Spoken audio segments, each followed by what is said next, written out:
Bismillah. Bismillah walhamdulillah wa kafa billahi syahida. Assalamualaikum warahmatullahi wabarakatuh. Alhamdulillah ala kulli hali wa kulli ni'matin. Allahumma salli ala sayyidina Muhammadin al-fatihi lima ughliqa wal khatimi lima sabaqa an-nasiri lil haqq bil haqq al-hadi ila siratikal mustaqim sallallahu alaihi wa ala alihi wa sahbihi haqqa qadarihi wa miqdaril azim. Ya Allah ya Rahim bil mu'minin sallallahu rabbuna ala nuril mubin Ahmadal Mustafa سيد المرسلين وعلى آله وصحبه أجمعين يا الله يا راحم بالمؤمنين صلى الله ربنا على النور المبين أحمد المصطفى سيد المرسلين وعلى آله وصحبه أجمعين اللهم اهد قلبي وسدد لساني بحق رسول الله محمد صلى الله عليه وسلم. أما بعد. Sihat semua? Alhamdulillah, semua alhamdulillah. Keadaan rumah semua sekali okey ke? Alhamdulillah. Yalah hujan sehari dua ni kan. Duk risau seksyen 24. Ada alhamdulillah saya seksyen 24 semua. Lebatkan semalam air naik, masya-Allah. Hadirin semua dikasihi Allah Taala, bertemu kita membincangkan tentang sabar itu cinta. Baik. Bila bicara tentang sabar, ianya adalah suatu ilmu dari syurga untuk ke syurga. Dan setiap daripada ilmu itu, hadirin, perkara yang paling utama untuk kita faham, sahhalallahu lahu tariqan ilal jannah.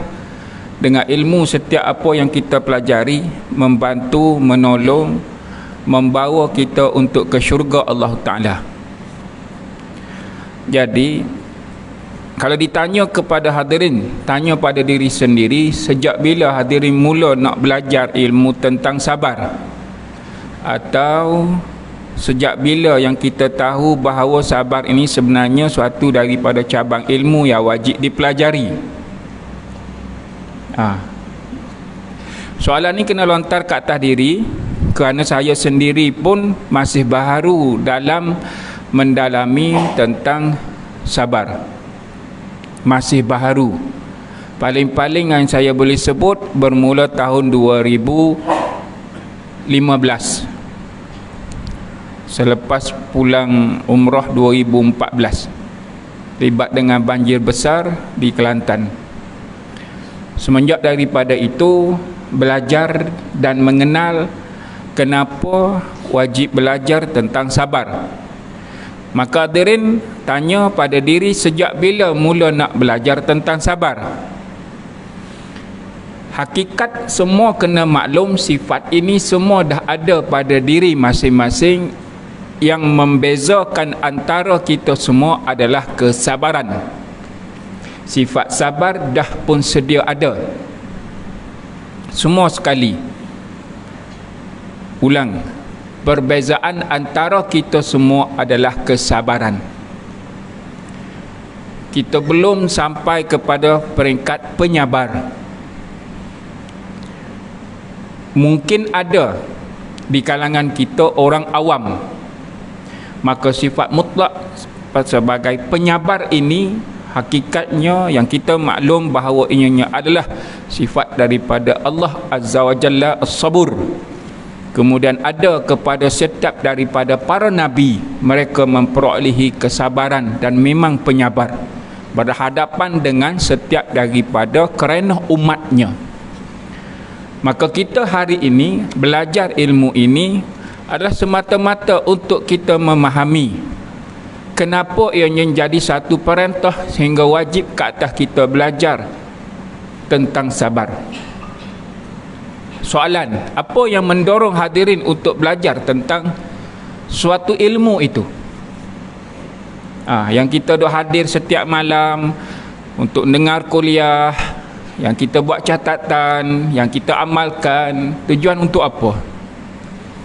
Soalan-soalan yang perlu ada pada diri supaya kita faham tujuan. Paling-paling pun kita faham begini, hadirin. Apa sahaja dalam suatu tuntutan ilmu ini, satu fardu ain, semua maklum. Kemudian setiap daripada apa yang kita maklum, kita tahu, kena faham. Berusaha untuk faham. Faham milik Allah, Allah yang akan lontar ke dalam hati semua bagaimana untuk mendapat kefahaman. Kena minta dengan Allah. Saat Allah bagi kefahaman, hadirin dengar sahaja imam berdoa, Allahumma ufilli, Allahumma ufil lana zunubana wali walidina. Dia tidak hanya berkata amin, tapi dia sebut sekali dengan nama ayahnya dan ibunya. Kerana imam dah tolong doakan, ya Allah maafkanlah ke atas kedua ibu bapaku. Disebut maafkanlah ke atas diri kami, kita pun sebut hafizullah. Hadirin pun sebut nama masing-masing. Dan kedua ibu bapa kami, sebut nama ayahnya, sebut nama maknya.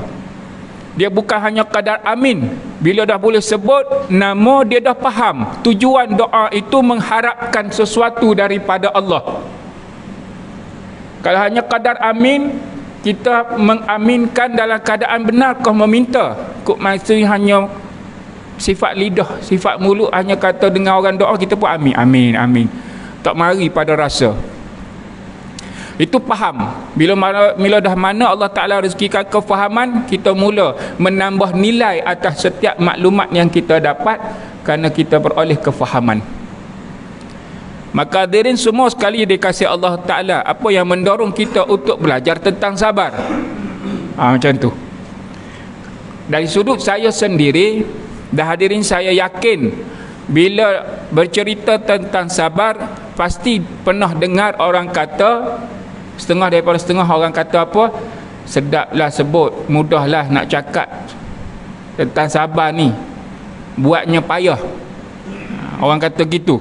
Wallahu alam lah, kat sini ada sebut kau tidak, wallahu alam. Cuma sepanjang duk mengenali dan nak belajar tentang sabar tahun 2014 15 tu, 2014 tu bulan 12 lah, yang mutlaknya 2015 mula mentalaah, cari kitab apa semua sekali. Orang kata senang sebut, buatnya susah. Maka kita nak tanya pada diri, saya pun bertanya, apa yang jadi susah? Kat mana susah itu? Orang kata apa lagi tentang sabar? Tak ada maklumat ke? Ada maklumat tak? Bila cerita tentang sabar, yang hadirin ada dalam maklumat masing-masing. Bila bercerita tentang sabar, ada maklumat? Tak ada. Kan kita biasa sebut, kau jangan sampai aku hilang sabar. Ada tak? Sabar aku ada batasnya. Betul tak? Kau tak ada maklumat tu? Bagus, alhamdulillah kalau dia ni tak ada maklumat tentang itu. Kok dia pun sabarlah gitu. Ada tak? Tapi dia marah masa tu. Tapi suruh orang sabar, dia marah, merah muka. Tapi suruh orang sabar, menggunakan perkataan sabar. Maka kita pun mengenali bahawa selama ini orang bila berbicara tentang sabar, paling yang kita pernah dengar, senang nak sebut, buatnya susah. Sebab yang demikian, dia menjadi pendorong. Kalau saya menjadi pendorong untuk saya mengenali kenapa orang kata gitu. Kenapa orang kata gitu? Kita pun nak tahulah. Maka bila nak tahu, Allah rezekikan pemahaman. Baik, boleh kalau kamu nak tahu. Pertama kena lihat apa yang Allah firmankan tentang sabar. Kenapa sampai tahap hukum, sampai tahap wajib? Pertama hadirin, bila nak belajar tentang sabar, pertama saya dah bagi tahu dalam pengenalan pertama, kena minta dengan Allah. kena minta dengan Allah, sebab ianya adalah satu sifat yang menjadi anugerah ke atas seseorang bila sampai kepadanya kesabaran dan beroleh pada satu peringkat yang seterusnya penyabar. Baik, so bagaimana? Ni dalam mukadimah ni kita nak melihat yang menjadi pendorong yang menyebabkan saya berhasrat, bercita-cita, faktor yang menyebabkan nak terus tahu apa itu sabar. Baik, antaranya dalam firman Allah Ta'ala, a'udzubillahi minasyaitanirrajim, daripada surah Zumar, surah yang ke-39 ayat ke-10. A'udzubillahi minasyaitanirrajim. Qul ya ibadillazina amanu taqu rabbakum lillazina ahsanu fi hazihid dunya hasanah wa ardullahi wasi'ah innama yuwaffas sabiruna ajrahum bighairi hisab. Sadaqallahul azim. Baik, pendorong mula air banjir besar tu surut, sebab rumah sendiri pun, rumah mertua pun tenggelam, peringkat bawah tenggelam, lantai ni habis, tingkat 1 je kami boleh duduk atas. Sebelum tu memang dah terlibat, boleh lebih kurang berapa, daripada pukul 9 malam sehingga ke 6 pagi terperangkap dalam hutan belantara. Keadaan-keadaan itu mendorong dan hingga melihat kepada firman Allah Ta'ala. Allah bagi tahu, kul, katakanlah ya Rasulullah Muhammad sallallahu alaihi wasallam, bagi tahu kepada umatmu semua sekali, wahai sekalian hamba-hambaku, mereka yang beriman dan bertakwa kepada Allah Rabbul Alamin, mereka itu semua daripada yang berbuat kebaikan di dunia, mereka mendapat habuannya di dunia itu. Siapa yang buat kebaikan di dunia, mereka mendapat apa yang mereka lakukan itu. Bumi Allah Ta'ala ini luas. Bumi Allah Ta'ala ini luas. Maka sesungguh-sungguhnya mereka itu yang beroleh kesabaran sahaja, mereka mendapat ganjaran ajrahum bighairi hisab, daripada Allah, ganjaran yang amat tanpa hitungan daripada Allah.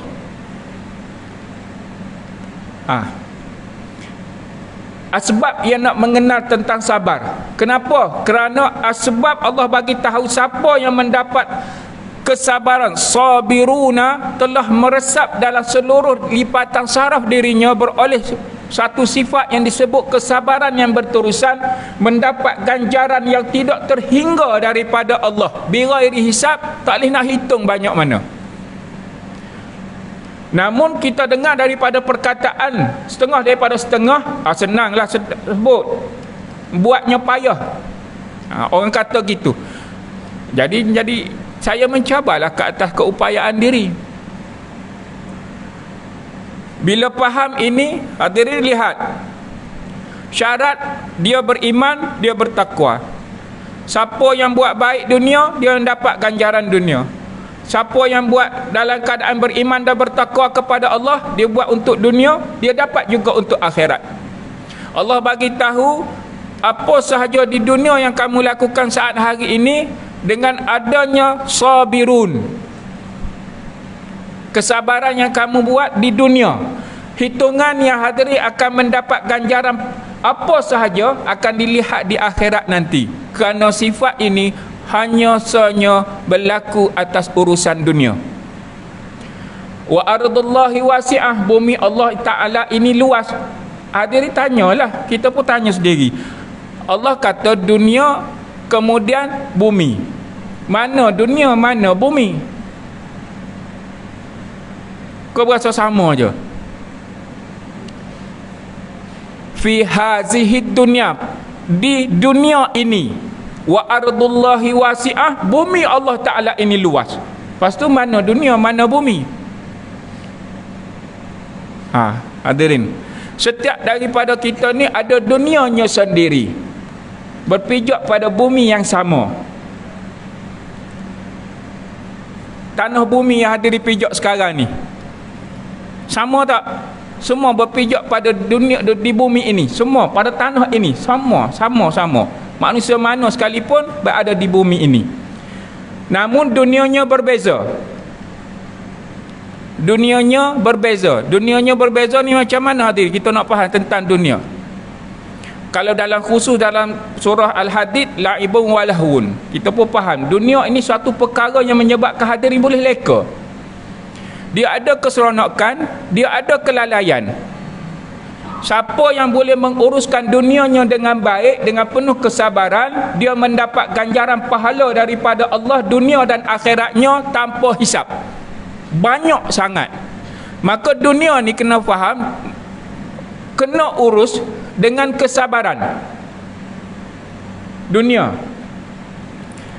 bagaimana rupa dunia masing-masing? Hadirin semua, rupa dunia masing-masing. Pernah tengok tak anak-anak kita kalau dia tengok cerita boboiboy, seorang jadi boboiboy api, boboiboy daun, boboiboy apa? Air, lepas tu boboiboy tanah. Betul tak ni? Kau tak pernah tengok? Boboiboy tak pernah tengok? Allah, layanlah sesekali. Tapi janganlah ikut serta sekali dengan anak tu jadi boboiboy api. Ejen Ali tak pernah tengok? Ejen Ali, Ejen Ali, lagu tu dia punya mustarting tak? Tak pernah tengok? Tak pernah juga. Perisik muda tu kan, Ejen Ali. Hadirin nak gambarkan apa? Bila mereka melihat cerita-cerita begini, tiba mereka duduk dalam khayalan itu. Maka kita lihat, inilah dunia anak-anak. Apa dia? Melihat suatu perkara itu, memberi kesan ke atas rasa, menyebabkan mereka terpengaruh dengan rasa itu, seolah-olah watak itu ada dalam kehidupannya. Upin-ipin tak nak tengok? Tak tengok juga? Masya Allah. Kau tak ada TV kat rumah? Subhanallah, hebat-hebat kat sini. Upin-ipin ke apa lagi? Puteri ke?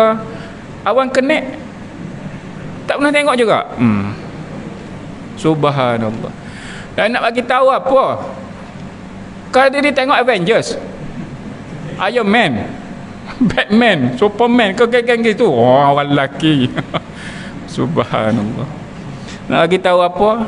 Bahawa apa yang membawa kepada manusia itu sehingga mendatangkan rasa dengan dunianya itu, dia perlukan kesabaran untuk mengurus. Kerana setengah daripada setengah manusia itu dia sampai obses dengan dunia yang menyebabkan dia sampai tahap tercalak akidah dia. Padahal watak sahaja pun. Watak apa? Watak yang telah hadiri tahu. Tak kira lah watak apa yang telah diceritakan. Cuma kena ini satu peringatan lah hadirin. Saya bukan menafikan cerita-cerita sebagai satu hiburan, namun kena ingat sampai peringkat hingga ke hari ini mereka membawa cara berfikir manusia tentang apa yang mereka tayangkan, bahawa watak-watak itu ada sifat ketuhanan.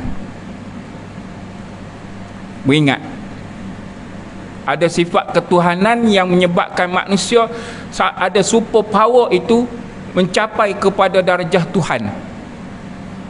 Yang main dia orang calarkan akidah tanpa kita sedar. Baik, nak fahamkan apa? Menguruskan dunia ini, setiap daripada kita perlu kepada kesabaran. Ganjaran itulah yang sebab hadirin kena faham bahawa kita, urusan kita dengan dunia keluarga kita, dengan urusan keluarga kita, kita dengan isteri, kita dengan suami, kita dengan anak-anak.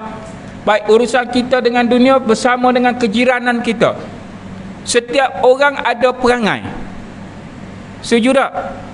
Setiap orang ada perangai. Semua ada ni, dia ada perangai dia. Ada perangai yang boleh tolak tolak ansur.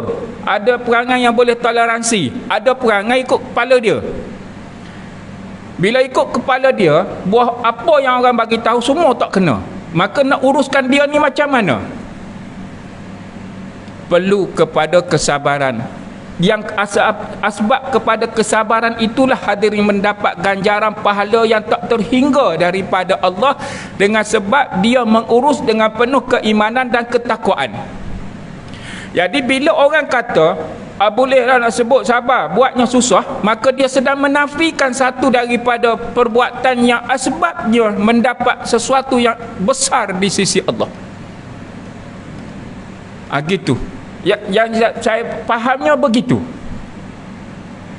Sebab kalau bicara tentang sabar, kitab yang diterjemahkan dalam bahasa Melayu, satunya karangan almarhum Yusuf Qaradawi, As-Sabru fil Quran.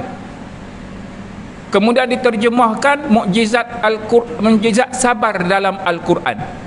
Satu. Yang kedua,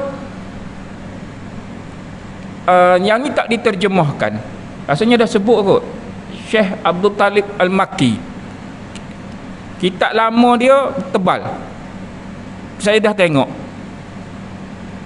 Cuma yang dibawakan dalam bentuk PDF, file PDF, boleh tengok melalui internet. Tapi yang diterjemah dalam bahasa Melayu tak ada.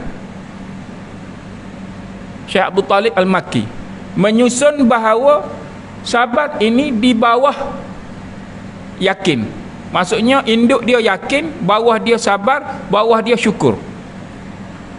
Kemudian dalam kitab Ihya Ulumuddin, bahagian sabar dan syukur. Atau ada terjemahan.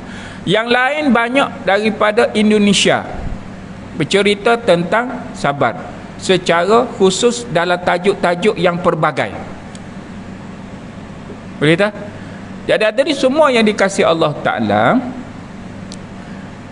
Suatu masa saya bawa program tentang sabar ini dalam bentuk training. Jadi orang tanya saya, kalau saya masuk training ni saya boleh sabar ke tak? Dia tanya. Berarti saya tanya balik, nak ke tidak? Nak ke tidak sifat ini? Dia tak jawab. Baik, maka hadirin nak tanyalah, saya pun nak tanya, hadirin nak ke tak sifat ni? Saya tak boleh paksa tau. Saya tak boleh paksa kat atas semua sekali. Saya tidak boleh paksa. Melainkan saya hanya boleh berkongsi, nak menyatakan pertama bahawa sifat ini Allah perintah kepada Rasul kita Muhammad sallallahu alaihi wasallam, bagi tahu kepada seluruh daripada umatmu bahawa sekian daripada hamba-Ku yang beriman, dia bertakwa kepada Allah, mereka yang berbuat seluruh daripada kebaikan dunianya, dia mendapat ganjaran dunianya itu. Dengan dia membuat dalam keadaan beriman dan bertakwa, dengan bumi Allah Ta'ala ni luas, dia pergi ke mana sekalipun, dia membawa pada sifat kesabaran itu, dia mendapat ganjaran yang tidak terhingga daripada Allah Azza wa Jalla. Maka hadirin beriman, hadirin bertakwa kepada Allah Ta'ala, bahawa sifat ini mendapat satu daripada perkara yang cukup hebat, maka pastilah dia nak. Maka hadirin kena tukarlah cara bercakap. Kalau dah nak, kena belajar lah. Memang kena ambil tahu dah, sungguh kena ambil tahu dah. Sebab ganjaran daripada Allah ni, siapa yang tak nak? Semua nak. Betul ya? Dan sebab yang demikian, Rasul bagi tahu sahalallahu lahu tarikan ilal jannah. Sebabnya hadirin mendapat suatu daripada ilmu untuk ke syurga Allah Azza wa Jalla.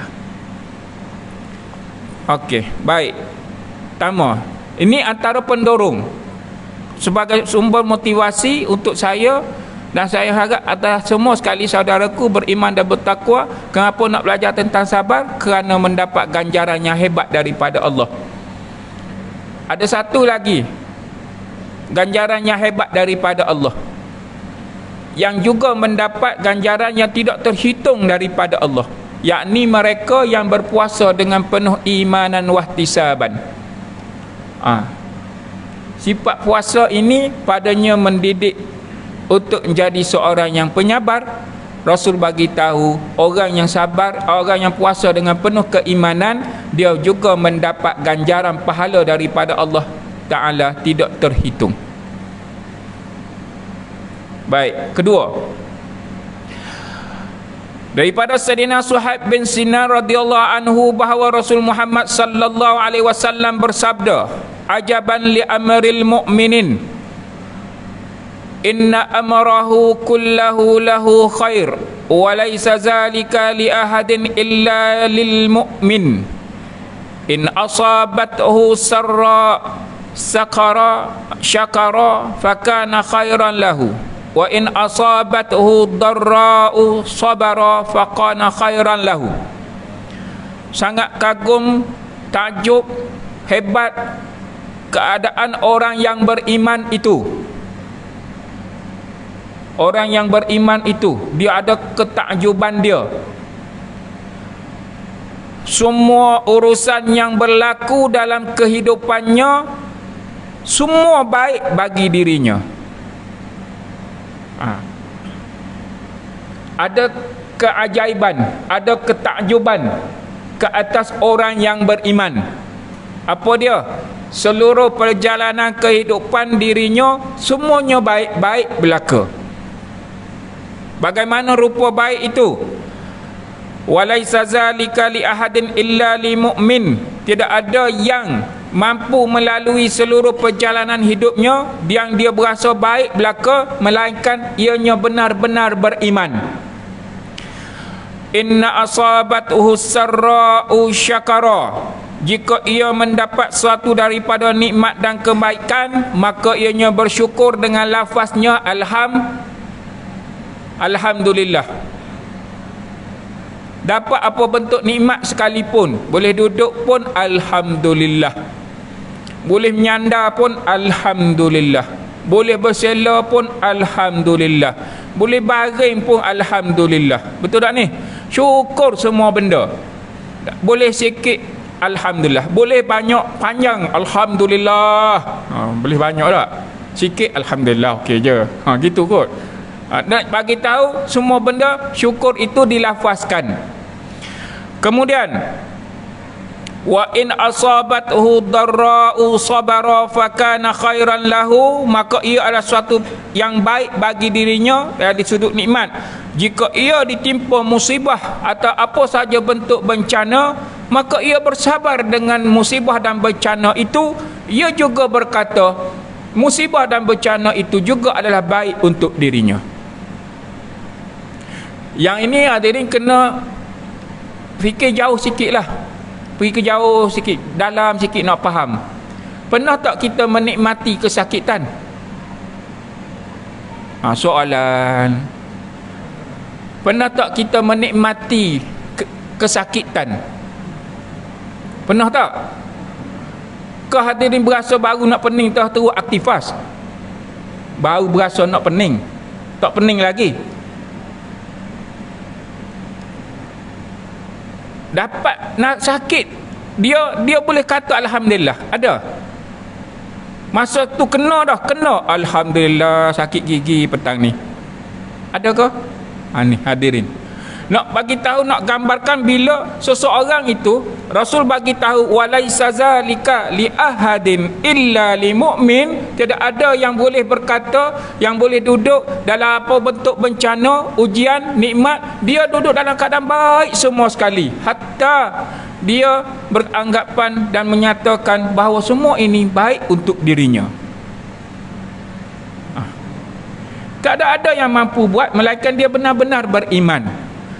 Perkara ujian tentang sakit semua maklum. Pertama, dia tak ada dengan sengaja meminta untuk sakit.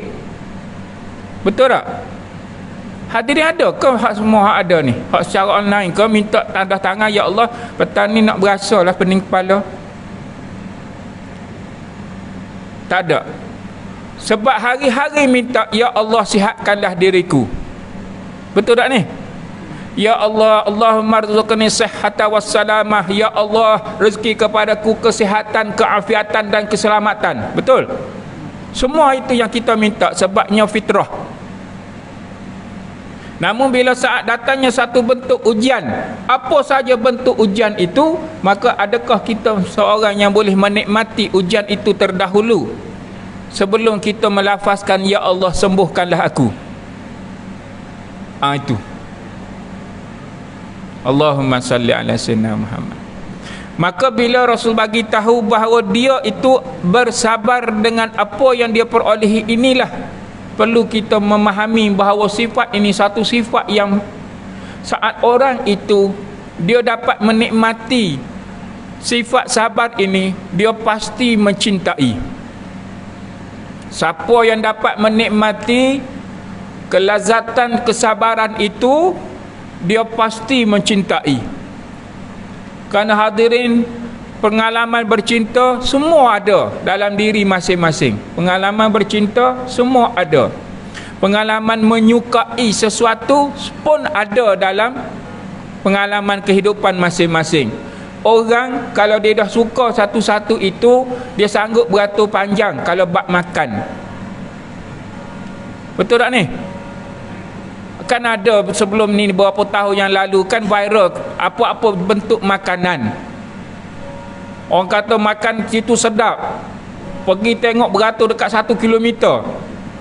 Beratur ke tak? Jauh sangat 1 kilometer, 500 meter lah, dekat sikit ke 2 kilo. Pernah tak viral dulu apa-apa bentuk makanan lah kan? Orang sanggup beratur panjang tak? Lebih-lebih lagi kalau dah jalan-jalan cari makan masuk, oh siap. Beratur panjang. Kenapa? Kerana suka. Kalau dah suka, orang kata kau sanggup, tak apa, janji dapat rasa. Dia buatlah. Ada tak pengalaman tunggu telefon hak guna shilling dulu? Hak genggam tu shilling tu segenggam kat tangan tu kan, klik masuk 10 sen 20 sen masuk tu. Tak ada pengalaman tu? Kawan belakang ni berdehen-dehen sampai kering tekak. Bila nak berhenti kan? Dia duduk gayut situ lah. Hadirin, kalau dah suka, duduk tengah panas, pergi pantai tengah hari, sejuk, tak ada apa. Sebab dah suka. Itu nak bagi tahu. Bila hadirin mula mengenali sesuatu dan menyukai, pasti mencintai. Sungguh. Kalau dah tak suka, tu yang dia kata, sedaplah sebut, buatnya susah. Baik, Rasul bagi tahu begini, kita nak ambil faham dahulu. Dalam pendahuluan kita nak mengenali sabar ini begini hadirin. Rasul Muhammad sallallahu alaihi wasallam bagi tahu, iman dia pecah dua. Nisfu fi sabr wa nisfu fi syukur. Iman ini dia pecah dua. Atas dia induknya adalah berkaitan dengan yakin. Dia ada separuh pada sabar, separuh ada pada syukur. Baik, bila kita faham, maka Sayyidina Ali kata radhiyallahu anhu, as-sabru fil iman. Ini bukan hadis tau, itu kata-kata daripada Sayyidina Ali. As-sabru minal iman. Sabar itu ada sebahagian daripada iman. Kenapa? Baik, bila kita dengar orang berkata tentang sabar begini, kau jangan sampai aku hilang sabar. Pernah dengar tak? Tukar perkataan sabar itu kepada iman. Kau jangan sampai aku hilang iman. Apa yang berlaku kalau orang hilang iman? Itu soalan. Orang hilang iman masa berkata-kata, maka yang keluar daripada mulut dia, ada pengalaman tak? Kau tak ada. Keluar daripada mulut apa? Allah Ta'ala alam. Kalau orang tu kata sabar aku ada batasnya, tukar perkataan sabar kepada iman. Iman aku ada batasnya. Hadirin, berasa ke nak berasa macam mana bila iman dah tercabut dari diri? Maka kita pun faham, bila dikatakan sabar itu separuhnya ada, iman itu ada pada sabar, maka kita minta sangat tukar cara bercakap. Jangan sebut hilang sabar. Bila hilang sabar maksudnya hilang iman. Bila hilang iman, maka hadirin akan lihatlah orang yang hilang iman, mudaratnya besar. Hilang iman, mudaratnya besar. Kalau kekal dalam keadaan itu, asbab untuk dihumbang ke neraka.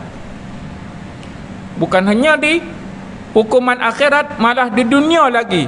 Orang yang hilang iman, wa iyazubillah. Karena itu, dalam perkataan ini, kita ambil satu pendekatan dengan menyebut keupayaan. Dia hilang keupayaan sabar. Kerana gandingan antara sabar dengan iman ini, dia turun naik. Ada masa kita boleh kesabaran, ada masa hilang keupayaan sabar. Betul tak? Ada masa kita boleh bertahan dengan keadaan itu, ada masa kita tak mampu nak bertahan. Itu bahasa lain yang kita nak boleh dekatkan, nak boleh datangkan faham bahawa sabar ini kadang-kadang orang tak suka dengar. Menggunakan perkataan sabar tu orang tak suka dengar. Contoh, pergi ziarah kawan, dia ditimpa musibah, kita pun sembang dengan dia lebih kurang, lalas sekali kita sebut kat dia, aku harap kau sabar ya. Dia pun kata, sedaplah kau suruh aku sabar, tak kena kat engkau tak apa, kena nanti kau tahulah. Dia marah bukan main kat kita. Kita kata kat dia, aku harap kau bertambah keimanan kalau tukar sabar itu kepada iman. Tapi jarang kita nak sebut gitu kan. Aku harap kau bertambah keimanan kau. Pernah sebut macam tu? Skema benar bunyi. Berimanlah saudaraku. Gitu. Kena sebut sabar. Sebut sabar masa tu juga kena marah. Pelik kan? Hadirin. Nama Allah yang ke-99, Sabur. Kita nak suruh dia, kerana perkataan kita, bahasa kita, sabar ini membawa maksud supaya dia bertahan oleh kecekalan, ketabahan, berhadapan dengan setiap musibah.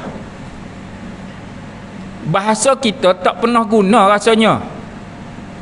Kehadirin pernah guna kataan bertabahlah, gitu. Bertabahlah saudaraku dengan apa yang ditimpa kat atasmu. Ada tak guna macam tu?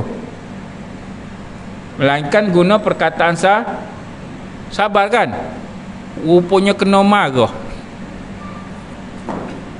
Itu yang perlu kita fahamkan kepada semua, bahawa sifat ini memang terpuji sebenarnya. Maka kena tukar cara bercakap supaya kita memerhatikan bahawa keupayaan sabar ini setiap daripada kita berbeza. Sebab tu saya kata awal-awal sifat sabar semua ada pada manusia. Beza antara kita kesabaran. Sampai sebut kataan sabar pun hilang keupayaan sabar. Kita pula kena marah. Boleh tak ni? Maksudnya kita pun dah faham, lepas ni jumpa kawan yang kena musibah apa, kita dah tak sebut dah sabar, bertabahlah, macam tu. Boleh? Tak apa, sampai-sampai sahaja. Ada dia pernah tak sebut kawan yang kena musibah, tak kira lah aksiden ke, demam teruk ke apa semua, sampai-sampai masa ziarah, sampai depan dia sebut inna lillahi wa inna ilaihi rajiun. Pernah sebut tak? Ke masa tu juga kena halau keluar. Kita kadang-kadang banyak salah faham dalam memaknakan sesuatu. Betul tak? Kadang kita salah faham. Yang ajar kita supaya menyebut inna lillahi wa inna ilaihi raji'un itu Allah. Betul kan? Bila sampai kepada pemahaman kita hanya fokus pada mati, payahlah macam tu. Kita nak suruh dia kembali kepada Allah. Kenapa? Kerana ramai orang yang ditimpa musibah dalam apa bentuk sekalipun engkar kepada Allah. Hadirin nak tengok bukti yang paling nyata, pergi je ke hospital. Pergi je ke hospital. Tengok setengah daripada setengah yang diuji dengan kesakitan, masa tu juga dengan sengaja tinggalkan solat. Bila disuruh payah, bila disuruh air wuduk tak sampai, macam-macam perkara. Hadirin, dalam bab ni saya tak boleh nak solat lah. Kenapa? Lupa rakaat. Solat lah dulu, baru tahu kamu lupa ke tak. Tak solat lagi. Sungguh ni hadirin. Kerana itu semua dikasih Allah Ta'ala. Keupayaan seseorang hingga hilang keupayaan sabar dia, hingga ada setengah daripada setengah itu dia mengundang kemurkaan Allah Azza wa Jalla. Maka Rasul Muhammad sallallahu alaihi wasallam bagi tahu, walaisa zalika li ahadin illa li mu'min, tidak ada keupayaan seseorang itu untuk berhadapan dalam semua daripada nikmat yang dia dapat, musibah yang dia terima, melainkan dia benar-benar beriman, pasti dia akan menikmati kesabaran itu sendiri. Boleh tak? Muqaddimah pertama dalam surah Az-Zumar ayat ke-10. Yang kedua, apa yang disabdakan oleh Rasul Muhammad sallallahu alaihi wasallam, Rabbana afriq alaina sabran wasabbit aqdamana wansurna 'alal qaumil kafirin. Wa sallallahu ala sayidina Muhammad walhamdulillah. Assalamualaikum warahmatullahi wabarakatuh.